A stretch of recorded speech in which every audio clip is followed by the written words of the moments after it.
Hello again and welcome back to another Fly Day Friday. We're going to try to do this on Friday every week if it works out. About 3 weeks ago, a company called LighTake reached out to me and asked if I was interested in taking a look at another quadcopter. Unfortunately, before I got back in touch with them, they actually sold out of the model that they were going to send me. But as a bit of a consolation to go ahead and sort of build a little bond between us, they went ahead and sent me this. This is the S107 helicopter, and I'll be really honest, this is the first helicopter I've actually touched. Now this is called the S107, this is what they call it on their site, and it's actually, from what I understand, it's either the SIMA S107 or it is the S107 clone of the SIMA, whatever you want to call it, S107G. It is the metal edition because the whole body is made out of metal. It feels very sturdy, very solid, and I'm not worried if I crash this thing that something's gonna go wrong. However, if you do crash and you do tear it up, there are very, very inexpensive crash packs out there for it. I looked them up on Amazon. I know they're between $5 and $7 and free shipping, free Prime shipping if you have Prime shipping. And they probably also have them on LighTake. This runs right at about $26 on LighTake's website. I will have a link down below the video if you'd like to take a look at it. But let's go ahead and talk about what you'll find in the box. Now, I will say, when this showed up, the box was in very, very rough shape. As you can see here, it was just beat all up. But again, luckily, the inside of the package was not damaged in any way. And inside of the box you will find a manual, as you would expect, a USB charging cable that actually looks an awful lot like the one that came with the OnePlus DR1. In fact, the ends are identical, so I'm guessing that they're interchangeable there.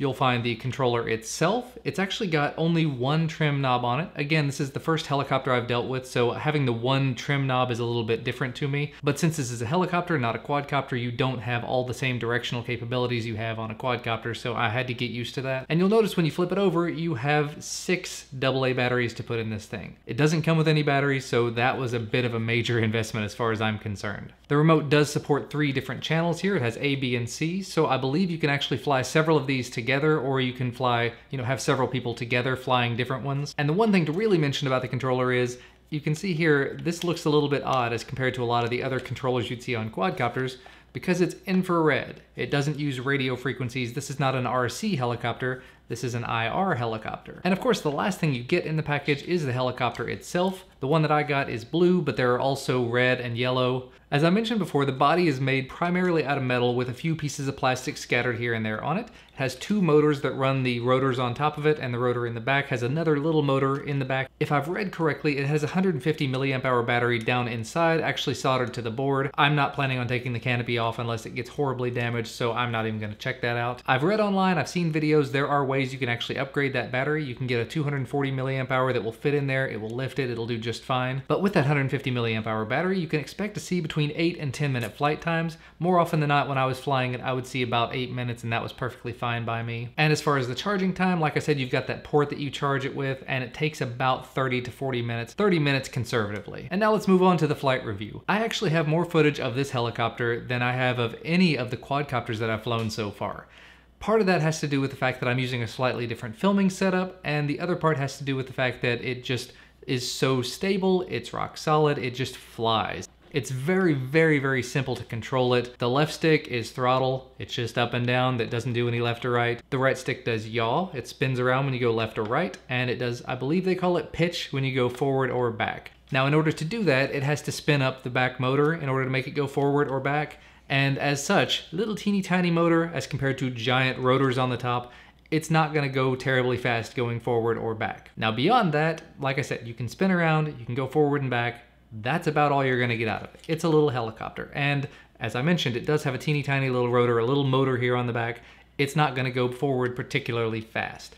Now, these 2 motors controlling the 2 rotors on the top, they're decently powerful. So when you give it throttle, it thoroughly takes off. I mean, it will just zoom straight up. But getting it to go forward with any kind of speed, it doesn't really work out so well. But still, it is an awful lot of fun to fly it around, and being able to fly it around kind of slowly while still doing pretty decently fast yaw spinning can be a little bit of fun. Now, the one thing I think I'm really gonna enjoy about this is I've got a 6-year-old child, and he absolutely goes nuts over the quadcopters. He chases them around when we go to the park with them, and he desperately wants to fly them, but he's not quite ready for it, obviously. However, with something like this, as long as I'm controlling the throttle, so I know how high it's going to go, I can actually let him control the right stick entirely. I can let him spin it, I can let him move it forward and back, and I don't have to worry about it bouncing off the walls so much because it doesn't go so fast in those directions. If I see him going toward the wall or the TV, I can stop him and turn him around. So that's gonna be great to be able to use this as sort of a teaching tool for my 6-year-old. It's also great that it is very sturdily built. I don't have to worry so much about it crashing, and if it does crash, it's relatively inexpensive to repair. The battery life on it, again, 8 minutes of flight time. Every time I've tested it, I've gotten about 8 minutes, so I'll stick to that. Definitely could be worse, but since you're not really zooming around or anything, after about 5 or 6 minutes, I'm like, okay, that's enough, moving on. And really the only downside that I see to this thing is what I mentioned much earlier. It uses IR to actually control it,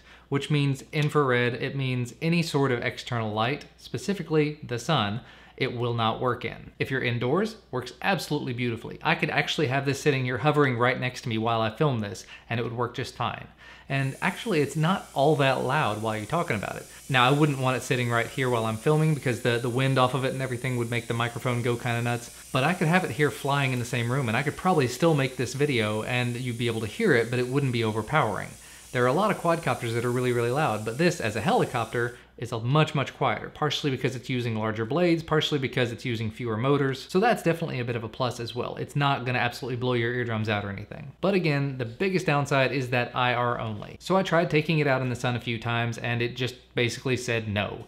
If I got very close to it and pointed directly at it with the controller, it would start to take off. And then sometimes it would just keep going. When I let go of the sticks entirely, it would just keep going up until it realized, oh wait, there's no controls pointing at me now.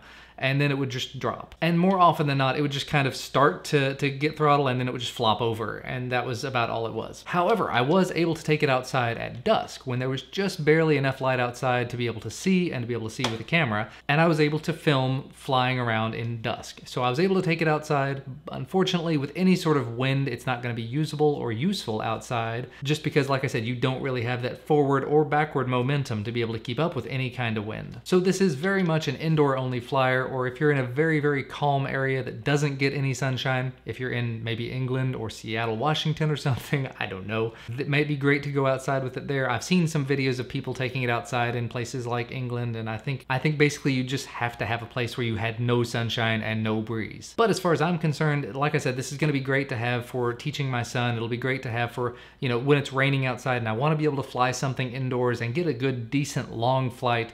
It's very calming, it's very soothing, and it is nice to step back from those very fast, sporty flyers into something older like this, because this one has been around for quite a few years at this point. So I guess if you're looking to buy your first helicopter, this one is probably the way to go. As I mentioned, there are several different variants of it out there, so I'm guessing the S107 I got from LighTake is not Cyma branded, but it still definitely gets the job done. 8 minutes of flight time, sturdy build, and I've crashed it several times at this point and not had any problems with it. There are some little teeny tiny nicks in the props, but again, I hit a tree with this earlier. So I will have a link down in the video description where you can go find it over on LighTake's website. Thanks again so much to LighTake for sending this out. Thank you guys so much for watching. Make sure to hit the like button down below this video if you like this video. Subscribe to receive more videos whenever they become available, and I will see you again next time.